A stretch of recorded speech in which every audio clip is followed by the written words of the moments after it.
Tidak terasa 1 tahun sudah kita melawan pandemi COVID-19. Beberapa kebijakan pemerintah telah diterapkan di negeri ini. Upaya pencegahan, penanganan, dan juga pemulihan dilakukan secara bersamaan.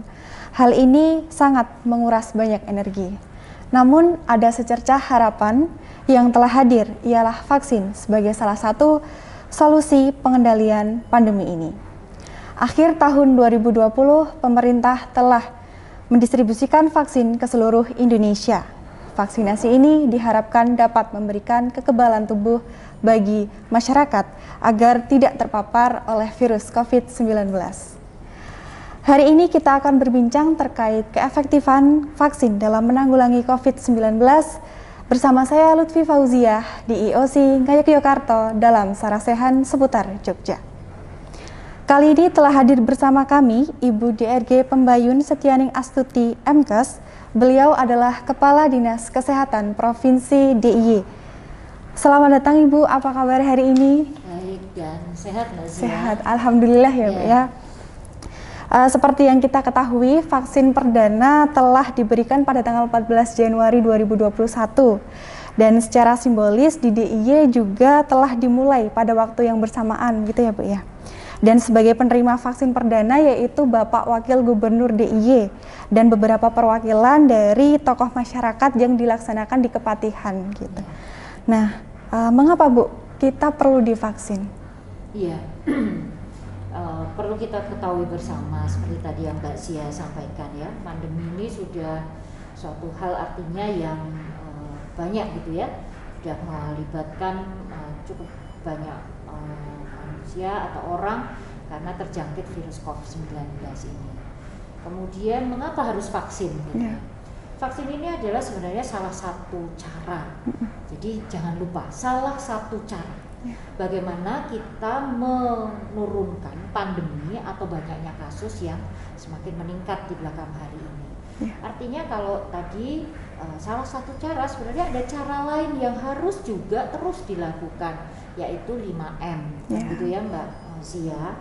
Jadi vaksinasi ini adalah satu cara untuk mengurangi pandemi itu. Kemudian tadi Mbak Zia juga sudah menyampaikan membuat kekebalan tubuh meningkat, dan juga ada satu hal yang tidak boleh lupa adalah vaksinasi ini diharapkan kemudian terciptanya suatu herd immunity. Nah, herd immunity ini adalah kekebalan terhadap sekelompok orang atau kekebalan di dalam satu komunitas. Jadi itu mengapa harus vaksin?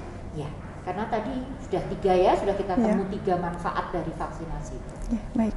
Lalu bagaimana Bu cara kerja dari vaksin itu? Ya, sebenarnya vaksin ini adalah virus yang sudah dimatikan. Virus yang sudah dimatikan atau dilemahkan kemudian disuntikkan ke dalam tubuh seseorang atau tubuh penerima vaksin itu untuk membuat atau mengenalkan antibodi kepada vaksin itu, sehingga kepada virus itu, sehingga manakala nanti virus itu masuk, antibodi atau kekebalan tubuh kita itu kemudian bereaksi. Nah, bereaksi sehingga antibodi terbentuk. Nah, vaksinasi ini sendiri sebenarnya juga punya rentang waktu kapan dia mulai efektivitas, dan masing-masing merek itu punya rentang waktu yang berbeda-beda terhadap efikasi kemanfaatan dari vaksin. Baik, kira-kira ada berapa merek Bu kalau misalnya vaksin itu? Ya, kalau di Indonesia ini ada kurang lebih ada 6 atau 7 merek yang akan masuk, gitu ya, mulai dari Sinovac, kemudian ada Sinopharm, ada AstraZeneca, Novavax, Moderna, dan Pfizer. Nah, ini yang rencananya nanti akan didatangkan di Indonesia untuk warga negara Indonesia. Dan dari semua merek itu apakah juga akan diberikan kepada masyarakat Indonesia? Ya, saya pikir pemerintah sudah memperhitungkan itu. Karena apa? Karena memang seperti yang saat ini ya, yang pertama ini Mbak Zia, untuk tahap pertama untuk teman-teman SDMK kita pakai Sinovac gitu. Tapi jangan lupa bahwa vaksin-vaksin ini kan memang semua orang sedunia ini sekarang butuh vaksin itu. Nah, sehingga berebutlah kita kan untuk mendapatkan vaksin, sehingga ada kuota-kuota. Makanya tadi Bu Mbak sampaikan ada 6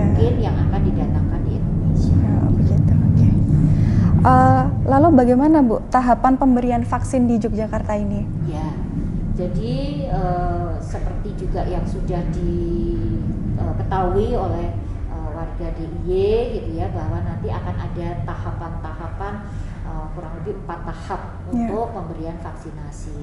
Di tahap pertama ini untuk SDMK saat ini ada 2 termin Mbak Sia, karena memang datangnya vaksin ini tidak sekaligus, tetapi bertahap. Nah, untuk tahap yang pertama termin 1 itu sudah mulai dilakukan ya, sudah mulai diberikan vaksinasinya. Memang termin 1 ini untuk Kabupaten Sleman dan Kota Yogyakarta. Nah, nanti di termin kedua itu ada untuk Kabupaten Bantul, Kulon Progo dan Gunung Kidul. Tahap pertama. Tahap kedua adalah untuk pemberi pelayanan, petugas pelayanan, jadi seperti Polri, TNI yang bertugas di stasiun, di bandara dan selanjutnya, dan kemudian ada lansia juga. Tahap ketiga adalah nanti warga yang rentan, yaitu tadi yang rentan, yang punya komorbid atau yang tidak bisa difabel dan seterusnya. Yang terakhir adalah pelaku usaha, pelaku ekonomi dan masyarakat lainnya. Nah, jadi memang harus 4 tahap Mbak. Kalau sama-sama nanti malah berebut ya gitu ya. Tapi ditahapkan ini dengan skala prioritas. Prioritas maksudnya prioritas kemanfaatannya. Dan kenapa tahap pertama SDMK gitu ya, sumber daya manusia kesehatan, banyak kan Mbak Sia yang bertanya gitu ya, kok malah dokternya dulu, kok malah tenaga kesehatannya dulu gitu. Nah, ini karena mereka nanti akan memberikan pelayanan kan gitu ya. Nah, kalau yang memberikan pelayanan itu sendiri belum divaksin, nanti jangan-jangan malah menularkan gitu. Jadi mengapa SDMK-nya dulu? Nanti selanjutnya seperti tahapan tadi yang kita lakukan. Berarti memang untuk SDMK ini bukan sebagai bahan percobaan gitu ya Bu ya? Ya betul, bukan. Termasuk Bu Membayar sudah divaksin kan kemarin bersama-sama. Ini tadi tujuannya. Jadi sekali lagi teman-teman, adik-adik, ibu bapak, rekan sejawat dan SDMK yang lain itu jangan punya anggapan seperti itu. Karena kita ini adalah akan memberikan pelayanan kepada warga di DIY. Jadi jangan ragu. Nah, ya alhamdulillah sampai hari ini Mbak Sia masih bisa bertemu Bu Pembayun dalam keadaan sehat. Jadi mudah-mudahan vaksin ini terus bisa punya manfaat gitu, karena sekarang sudah separuh jalan sudah terbukti gitu ya. Lalu vaksin apa Bu yang akan digunakan untuk masyarakat di DIY ini? Nah, ini nanti tergantung pembagian yang diberikan. Tetapi yang saya ingin sampaikan bahwa semua vaksin semua vaksin yang akan dipakai di DIY, satu, ini pasti harus sudah ada izin edar dari Badan POM ya. Yang kedua, tentu saja semua vaksin yang akan diberikan pada warga DIY juga adalah yang sudah direkomendasikan oleh MUI. Kan masih ada yang pertanyakan tentang kehalalannya dan sebagainya. Insya Allah 2 itu kuncinya gitu ya, supaya semuanya mantap untuk melaksanakan vaksinasi itu. Mungkin masyarakat masih banyak yang belum tahu ya Bu ya, apa sebenarnya isi dari vaksin tersebut? Isi vaksin itu tadi jadi bagian dari virus ya. Jadi memang merek-merek vaksin yang berbeda-beda ini juga memakai virus tentu saja dengan dasar atau baseline-nya adalah virus SARS-CoV-2 ini gitu ya. Nah, virus yang dimatikan atau dilemahkan ini tadi dimasukkan di dalam ke tubuh calon penerima vaksin supaya tadi membangkitkan. Tetapi kemudian ada juga nih yang bertanya, kok kalau itu mati, kalau itu sudah mati kenapa dimasukkan gitu? Ini akan berbeda, berbeda Mbak Sia pada saat kalau virus itu kemudian virus yang sudah mati kemudian di luar gitu ya, dia akan benar-benar mati, dia tidak akan bisa. Tetapi yang dimasukkan di dalam tubuh ini memang ada ada fungsi, ada enzim tertentu, yang memang untuk membuat antibodi kita menjadi. Berarti semua merek itu isinya sama begitu ya Bu ya?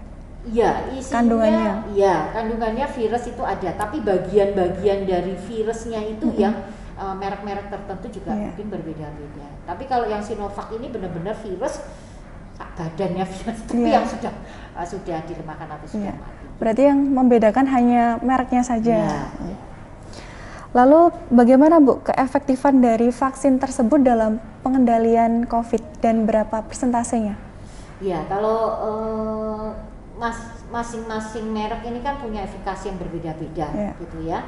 Tetapi intinya adalah sebenarnya kalau kita mau bicara tentang herd immunity tadi ya, karena kan salah satu tujuan vaksinasi tadi adalah untuk menimbulkan herd immunity. Nah, itu minimal harus di atas 70% seluruh penduduk gitu ya, penduduk dalam satu komunitas itu harus tervaksinasi. Karena kalau di atas 70% maka herd immunity itu akan terjadi gitu. Tapi kalau di khususnya misalnya untuk yang Sinovac ini ya, nah ya itu tadi, jadi persentasenya tuh berbeda-beda. Tapi average atau rata-rata harus 70% gitu ya. Harus warga ini dalam misalnya ada satu kelompok isinya 100 orang, 70 orang harus divaksin.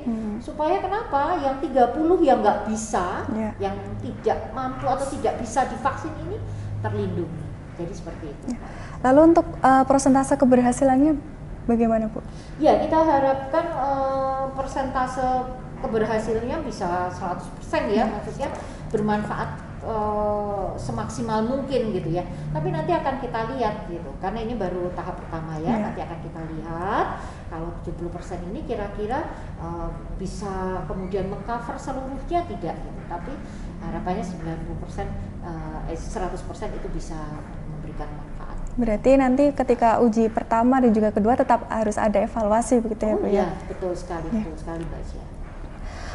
Lalu Bu, masih banyak orang yang meragukan vaksin ini. Nah, sebenarnya aman atau tidak sih vaksin Sinovac ini? Gitu ya? Iya. Ya, sebagai contoh, kita di tahap pertama sudah tadi Mbak Sia sampaikan sudah ada tokoh-tokoh yang divaksin ya. Nah, alhamdulillah hari ini beliau masih semua sehat, semua tidak ada yang kemudian ada keluhan, efek yang cukup serius ya. Karena kita tahu semua kejadian setelah vaksin itu ada yang kita sebut kejadian ikutan pasca imunisasi atau KIPI. Gitu. Tetapi sampai hari ini selama saya sebagai kepala dinas kemudian memiliki program. Jangan lupa loh Mbak Zia, program imunisasi ini tidak hanya sekali ini loh, gitu ya. Anak-anak, adik-adik kita waktu sekolah itu ada program bulan imunisasi anak sekolah, itu sudah bertahun-tahun gitu ya. Dan alhamdulillah di DIY ini tidak ada kasus yang serius sampai yang kemudian akibat vaksin, ya. Jadi KIPI itu bisa terjadi setelah vaksin, tapi vaksin tidak menyebabkan KIPI.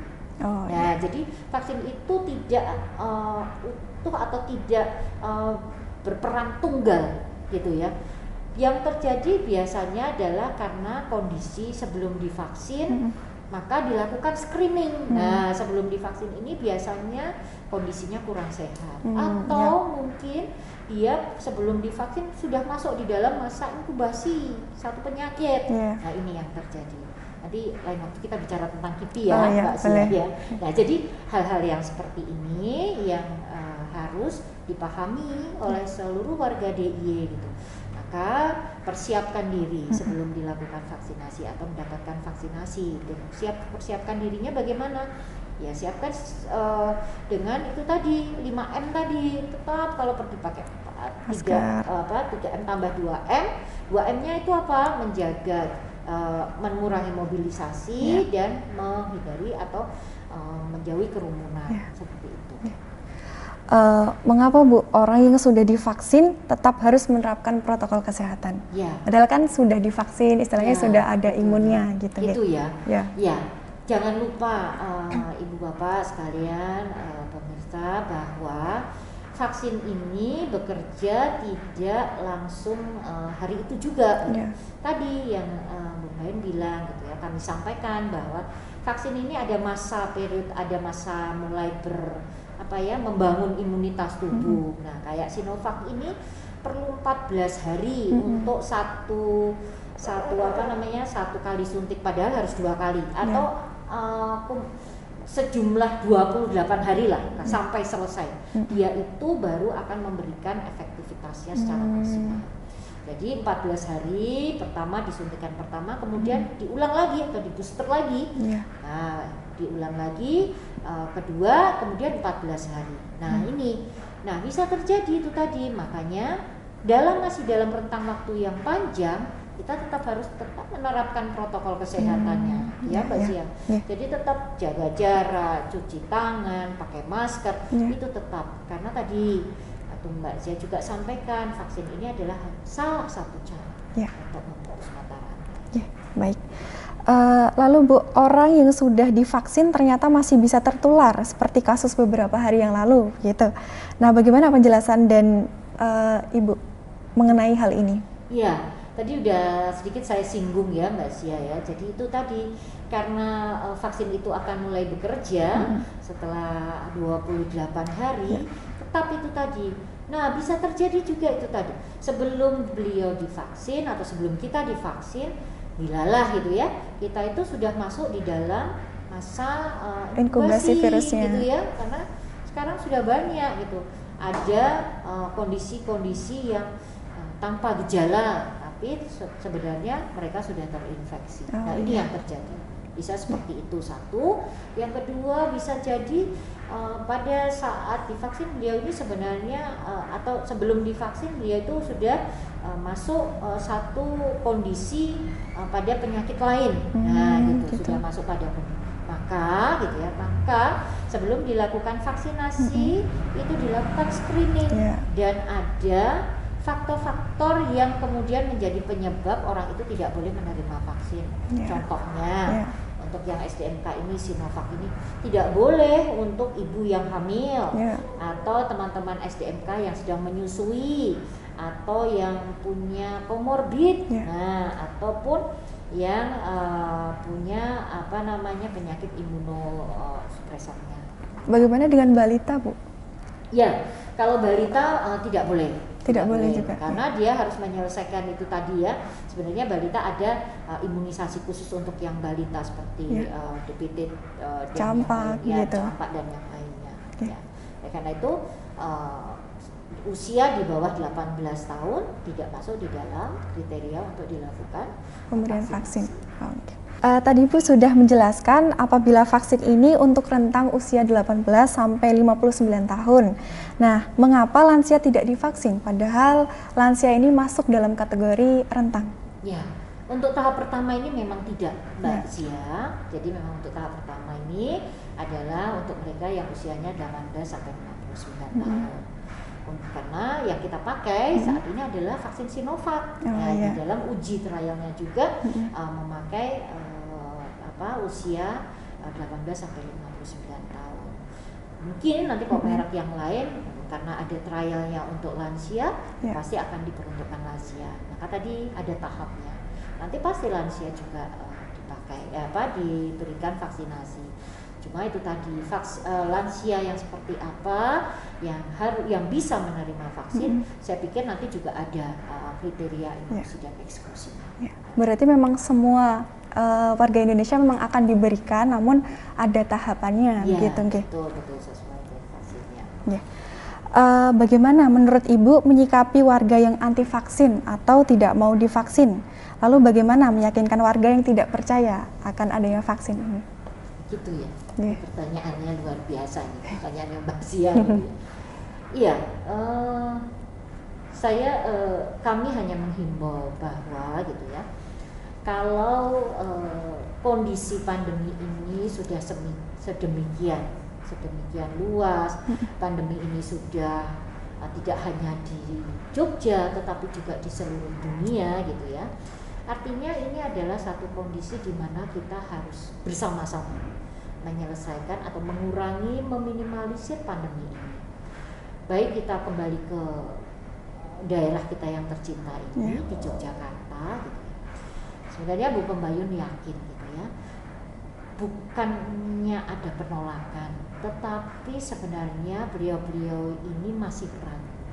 Nah mungkin gitu ya, kami harus lebih banyak menyampaikan, mensosialisasikan apa tahu kegunaan vaksin ini, dan kami sangat-sangat terbuka bila warga DIY ada yang masih ingin tahu vaksin lebih dalam lagi seperti apa supaya yakin.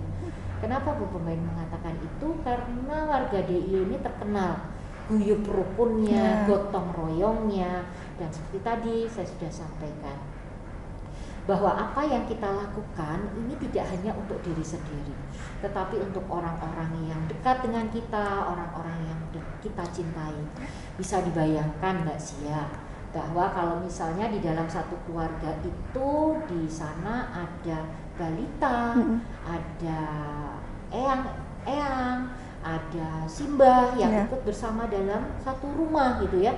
Kalau kita yang muda tidak mau divaksin gitu ya, kemudian kita ini masih aktif bekerja, masih aktif keluar rumah, maka itu akan menjadi salah satu faktor terjadinya transmisi di dalam keluarga. Nah, kalau itu sudah terjadi maka akan sangat disayangkan, gitu ya. Jadi sekali lagi keyakinan atau kerisauan atau kegalauan tadi warga DIY yang masih mempertanyakan vaksin, saya pikir channel dari Dinas Kesehatan DIY, BPBD DIY gitu ya, kemudian Kominfo itu sangat terbuka untuk memberikan informasi itu. Mungkin terakhir himbauan kepada warga masyarakat agar dapat berpartisipasi dalam penurunan kasus COVID-19. Ya, nah ini jadi penurunan kasus COVID-19 ini tidak bisa hanya dilakukan oleh pemerintah. Masyarakat juga harus ikut berpartisipasi, harus ikut berperan serta. Nah, seperti apa peran sertanya? Dimulailah dari diri kita sendiri, gitu ya. Dimulai dari diri sendiri dengan menerapkan protokol kesehatan. Kalau itu kita sudah lakukan gitu ya, saya yakin pasti sekeliling keluarga, lingkungan dekat kita pasti akan melihat. Kalaupun gitu, kalaupun masih ada yang tidak menerapkan protokol kesehatan, mari kita ajak dengan baik. Jadikan warga atau mereka ini sebagai subjek ikut, jadi ikut dimotivasi, diadvokasi gitu ya. Saya lebih senang akan memberikan banyak informasi daripada dilakukan kondisi-kondisi yang tidak sesuai gitu ya, misalnya di punishment atau tidak. Tetapi karena kalau warga itu kemudian dengan inisiatifnya mau melakukan itu, berarti di dalam benak atau di dalam hatinya itu sudah meyakini bahwa gitu kan, melakukan protokol kesehatan 5M itu penting untuk dirinya agar dia itu tidak menjadi beban orang lain. Satu kata kuncinya adalah kita ini akan lebih bermanfaat kalau kita sehat. Ya, berarti yang terpenting adalah meningkatkan kedisiplinan protokol kesehatan sekali, gitu ya. Betul sekali Mbak Sia. Baik, demikian perbincangan kita hari ini. Kunci dari upaya menekan kasus positif COVID adalah dengan meningkatkan kedisiplinan dalam protokol kesehatan. Mari kita dukung program vaksinasi untuk membangun DIY Indonesia dan dunia lebih sehat dan juga bebas dari pandemi COVID-19. Terima kasih kami ucapkan kepada Ibu Pembayun atas waktu dan juga pengetahuannya. Semoga perbincangan kita kali ini memberikan manfaat bagi kita semua. Terima kasih Mbak Sia dan terima kasih Bapak Ibu, teman-teman dari BPBD yang sudah menjadi partner Dinas Kesehatan untuk selalu mengawal kondisi atau mengawal DIY di dalam masa pandemi ini. Terima kasih. Sampai jumpa pada perbincangan lainnya. Saya Lutfi Fauziah mohon undur diri. Tetap jaga kesehatan. Salam tangguh, salam siaga, siap untuk selamat.